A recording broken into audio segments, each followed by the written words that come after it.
النفل.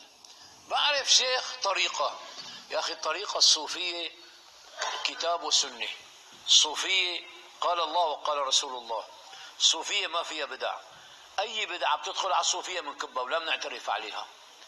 بدنا شيء اللي فعله النبي عليه الصلاة والسلام والصحابة لنفعله، يلي ما فعلوه ما بنفعله.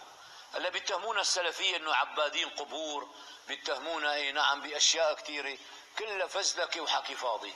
ما شفت بحياتي صوفي عم يزود للقبر، اي نعم. بس يا اخي عدوك يعني هيك شو بده يحكي يعني؟ بده يتناول اي نعم يحكي عليك وبده يجيب اشياء ما انزل الله بها من سلطان. فانا بعرف شيخ يعني مدعي التصوف، لا قرأ ولا درس، صوفي وجاهل بيضيع وبيضيع الامه. فهذا نزل عنده ضيف دنيا رمضان، قام قال لمرته حطي اكل بدي اكل انا وياه. دنيا رمضان مو صايم نفل، حطت له اكل قعدوا ياكلوا هو وضيفه، وضيفه مثل حكايته على نفس النهج.